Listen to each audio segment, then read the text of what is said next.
అందరికీ నమస్కారం.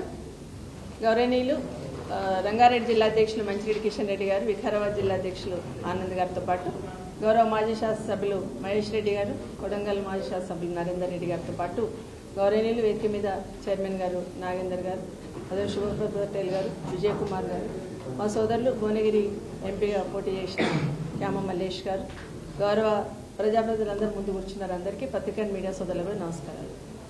ఈరోజు ఇద్దరు అధ్యక్షులు మాట్లాడున్నారు. పాలమూరు రంగారెడ్డి, నిజంగానే రంగారెడ్డి జిల్లాలో అంటే వికారాబాద్ జిల్లాకు సంబంధించి ఇక్కడున్న రైతన్నలందరూ కూడా కాళేశ్వరం పూర్తి అయిన తర్వాత కేసీఆర్ గారు ఖచ్చితంగా పాలమూరు రంగారెడ్డి కూడా పూర్తి చేస్తారు, మాకు నీళ్ళు వస్తాయని గంపడి ఆశతో ఎదురు చూస్తున్న వికారాబాద్ జిల్లా రంగారెడ్డి జిల్లా ప్రజల రైతన్నల ఆశల మీద నీళ్లు చల్లేటట్టు రేవంత్ రెడ్డి గారు ఈ 2 సంవత్సరాలలో కనీసం ఈ ప్రాజెక్ట్ ఉందని ఆలోచన కూడా చేయకుండా, కనీసం అటు పక్కకు తిరిగి చూడకుండా వికారాబాద్ జిల్లాకు సంబంధించిన రేవంత్ రెడ్డి గారు కనీసం దాని మీద దృష్టి కూడా పెట్టలేదనేది వాస్తవం. కేసీఆర్ గారు 2 సంవత్సరాల నుండి రాష్ట్ర ప్రభుత్వ పనితీరును అబ్జర్వ్ చేస్తూ ముఖ్యంగా తెలంగాణ ప్రాంతానికి అన్యాయం జరుగుతూ ఉంటాయి, తెలంగాణ హక్కుల కోసం ఎంతవరకైనా వెళ్తాననే ఒకే ఒక నాయకుడు ఎవరంటే కేసీఆర్ గారు. ఎవరితోనైనా పోరాటం చేస్తాను, తెలంగాణ హక్కులకు భంగంగా అయితే ఎంత దూరమైనా వెళ్తాననే నాయకుడు ఒక కేసీఆర్ గారు. ఎందుకంటే తెలంగాణ రాష్ట్ర సాధనలో 14 సంవత్సరాలు పోరాటం చేసి తెలంగాణ రాష్ట్రాన్ని సాధించి 10 సంవత్సరాలు తెలంగాణ రాష్ట్రాన్ని ఒక్కొక్క మెట్టు ఒక్కొక్క ఇటుక పేర్చినట్టు పేర్చి రాష్ట్రాన్ని బాగు చేసుకుంటూ వచ్చారు. కాబట్టి తెలంగాణ రాష్ట్రం అన్నా తెలంగాణ ప్రజలన్నా కేసీఆర్ గారు తన శ్వాసగా భావిస్తారు. కాబట్టి ఏ చిన్న ఇబ్బంది వచ్చినా ప్రశ్నించే స్థితిలో కేసీఆర్ గారు ఉంటారు. కాబట్టి ఒక 3 రోజుల కిందట కేసీఆర్ గారు వచ్చి తెలంగాణ రాష్ట్రానికి జరుగుతున్న అన్యాయం కానీ, ఈరోజు పాలమూరు రంగారెడ్డికి జరుగుతున్న అన్యాయం కానీ, ఈ ప్రభుత్వం స్పందించకపోవడం కానీ ఇవన్నీ కూడా ప్రశ్నించడము జరిగింది. తెలంగాణ ప్రజలు ఇప్పటికే గమనించున్నారు. సూటిగా ఒక 3 మాటలు అడిగారు కేసీఆర్ గారు. పాలమూరు రంగారెడ్డిలో 90 టీఎంసీ అలాట్ చేశాం కదా, మీరు 45 టీఎంసీలే సరిపోతాయని ఎందుకు రాశారు లెటర్ అని అడిగారు. దానికి సమాధానం వచ్చిందా ప్రభుత్వం నుండి అంటే రాలేదు. సమాధానం చెప్పాల్సింది ఎవరంటే ముఖ్యమంత్రి గారు, అసలు అటు పక్కే తిరిగి చూడారు. ఇంకొక మాట అడిగారు, 1 year అవుతుంది కదా డిపిఆర్ వెనక్కి వచ్చి కేంద్ర ప్రభుత్వం నుండి, మరి డిపిఆర్ వెనక్కి వచ్చినప్పుడు ఎందుకు మీరు మళ్ళీ దాన్ని పంపించలేదు, డిపిఆర్ ఆమోదించుకోలేదని అడిగారు. దానికి సమాధానం ఉందంటే లేదు. గతంలోనే కేసీఆర్ గారు ఉన్నప్పుడే దాదాపు 6 నుండి 7 అనుమతులు తీసుకొచ్చారు.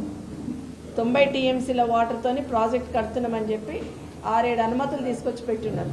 ఇంకొక మాట మాట్లాడుతుంటారు, 10 సంవత్సరాలు ఎందుకు పూర్తి చేయలేదు. 10 సంవత్సరాలలో ఎన్నో కేసులు వేస్తే ఆ కేసులన్నీ కూడా అధిగమించి ఎన్నో రకాల అనుమతులు తీసుకొచ్చి 90% ప్రాజెక్టు పూర్తయిన తర్వాత 10% పూర్తి చేసి ఈ ప్రాంతం వాసులకు నీళ్ళు ఇవ్వాలనే ఆలోచన ఈ ప్రభుత్వానికి, ఈ గౌరవ ముఖ్యమంత్రి గారికి ఎందుకు రాలేదు?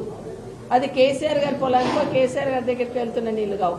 ఈ ప్రాంతంలో ఉన్న రైతన్నలందరూ రంగారెడ్డి, మన వికారాబాద్, పరిగి, తాండూర్, కొడంగల్, అట్లే చేవెళ్ళ, ఇబ్రాహీంపట్నం, మహేశ్వరం ఈ ప్రాంతాలకు సంబంధించిన వాళ్లకు నీళ్ళు అందించడానికి ప్రాజెక్టు పెట్టున్నారు.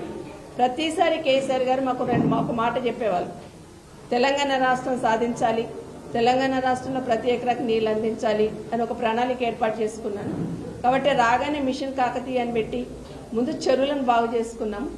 తర్వాత ప్రాజెక్టు కాళేశ్వరం కానీ, అంటే గోదావరి బేసిన్లో ఉన్న నీళ్లను గోదావరిలో వాడుకోవాలని, పక్క వాడుకోవాలని కాళేశ్వరం, కృష్ణా బేసిన్లో ఉన్న ఏరియాను ఇక్కడ వాడుకోవాలని పాలమూరు రంగారెడ్డి, ఈ 2 ప్రాజెక్టులు పెట్టి కేంద్రంలో ఉన్న ప్రభుత్వాన్ని కూడా జాతీయ హోదా ఇవ్వమని చాలాసార్లు అడిగారు.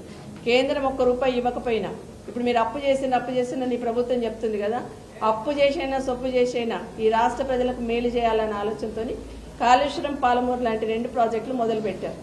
కాళేశ్వరం పూర్తయిన తర్వాత కేసీఆర్ గారు మాట్లాడుతూ ఒక మీటింగ్లో అన్నారు, కాళేశ్వరం పూర్తయింది, అక్కడున్న రైతన్నలకు నీళ్లు వస్తున్నాయి, అక్కడ చెరువులు నింపుకుంటున్నాం, రిజర్వాయర్లు నింపుకుంటున్నాం, పాలమూరు రంగారెడ్డి పూర్తయితే నా కళ నెరవేరుతుంది, దీన్ని స్పీడప్ చేసి వీళ్ళని తొందరలో పూర్తి చేసి ఈ ప్రాంత రైతులకు నీళ్లు అందించడమే నా కళమ్మ అన్నారు. నిజంగా చాలా సంతోషం అనిపించింది. అదేవిధంగా స్పీడ్గా చేస్తూ 90% పూర్తి చేశారు. ఇక 10% పూర్తి చేయాల్సిన అవసరం ఉంది. ఒకటి అడుగుతున్నాం నేరుగా, ప్రాజెక్టు 90% పూర్తయిన తర్వాత అందులో కాలువలకు సంబంధించి టెండర్ అయి ఉన్న వర్క్ను కూడా ఎందుకు క్యాన్సిల్ చేశారు? కనీసం ఆ కాలువలన్నా పూర్తి చేస్తే గ్రావిటీ మీద మా మహేష్ చెప్తా ఉంటాడు, జస్ట్ ఆ కాలువలు పూర్తి చేస్తే గ్రావిటీ మీద మాకు పరిగెత్తి నీళ్ళు వచ్చేవి. ఎందుకు దాని మీద దృష్టి పెట్టలేదు, ఎందుకు క్యాన్సిల్ చేశారు? ఇవి కదా కేసీఆర్ గారు మొన్న అడిగారు మిమ్మల్ని, ఎందుకు ఉలిక్కి పడ్డారు, ఎందుకంత బాధ అయింది, ఎందుకు సమాధానం చెప్పలేకపోయారు? కేసీఆర్ గారు అడిగింది ఏంటి, గౌరవ ముఖ్యమంత్రి గారు మాట్లాడింది ఏంటి? తెలంగాణ ప్రజలు గమనిస్తలేరా? అందులో వికారాబాద్ సంబంధించిన ప్రజలు కానీ, వికారాబాద్ జిల్లాకు సంబంధించిన ప్రజలు కానీ, అదేవిధంగా రంగారెడ్డిలో ఉన్న ప్రజలు కానీ, నల్గొండ మహబూబ్ నగర్ వాళ్ళు ఈ ప్రాజెక్ట్ కింద ఉన్న రైతులు ఆలోచిస్తలేరా? కేసీఆర్ గారు ఏమడిగారు? 45 టీఎంసీలు ఎందుకు అడిగారు? 90 టీఎంసీలు కావాల్సిన నీళ్ళని అలొకేట్ చేసిన 90 టీఎంసీలలో 45 టీఎంసీలు అడిగారంటే దాని వెనకాల ఉన్న మతలబేంది? ఎవరి కోసం మీరు మెట్టు దిగారు?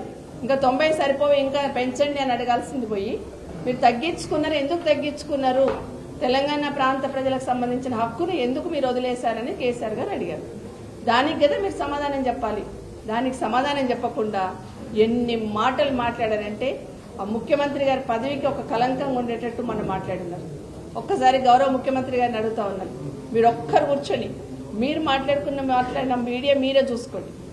ఏం మాట్లాడారు, దాంట్లో ఏం మెసేజ్ ఇచ్చారు ప్రజలకి, ఏం మాట్లాడారనేది తనంతలో తను ఆలోచించుకుంటే తన అంతరాత్మ కూడా నువ్వు మాట్లాడింది తప్పని చెప్తాడు.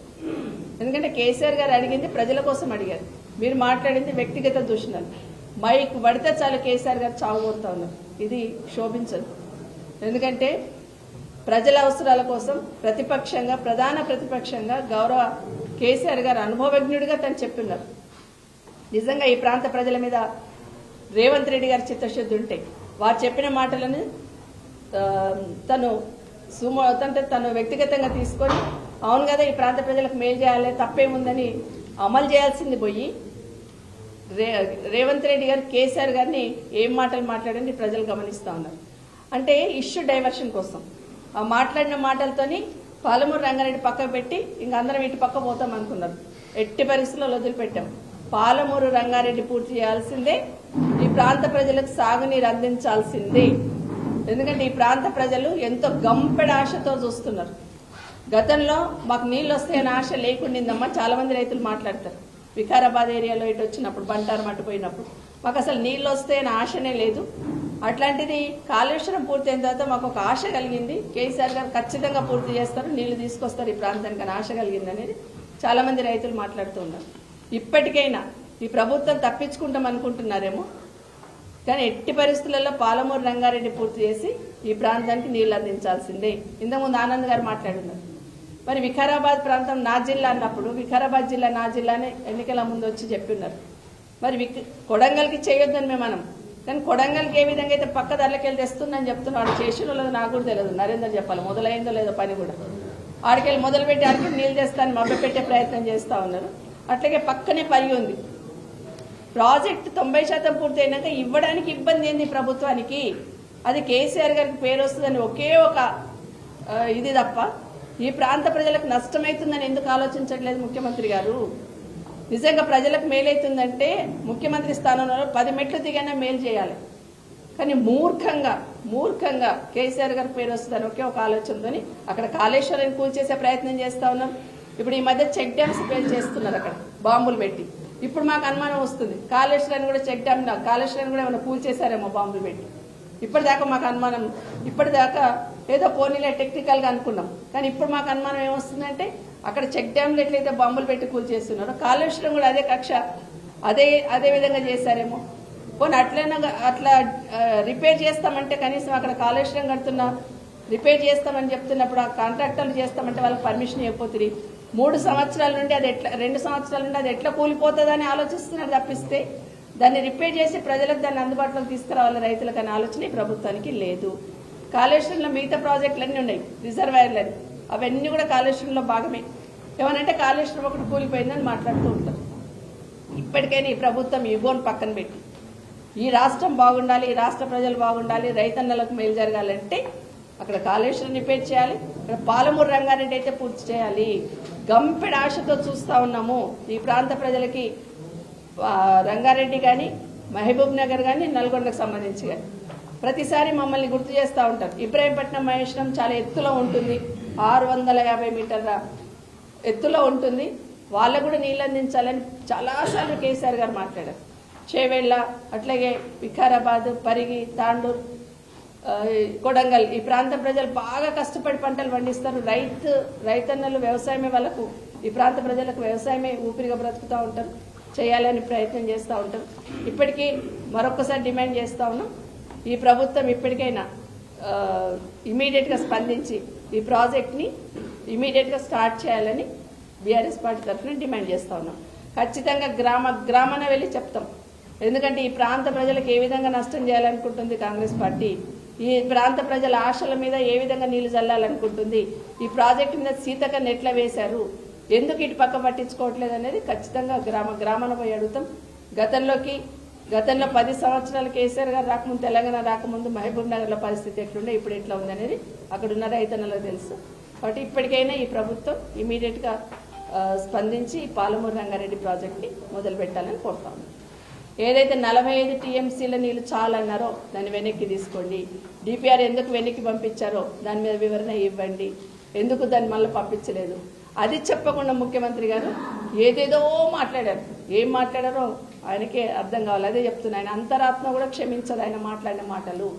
ఇప్పటికైనా ఆ మాటలను పక్కన పెట్టి బాధ్యత గల ముఖ్యమంత్రిగా ప్రజల అవసరాలను గమనిస్తూ ఇవన్నీ పాలమూరు రంగారెడ్డి ఇమీడియట్గా టేకప్ చేయాలని డిమాండ్ చేస్తా ఉన్నాం.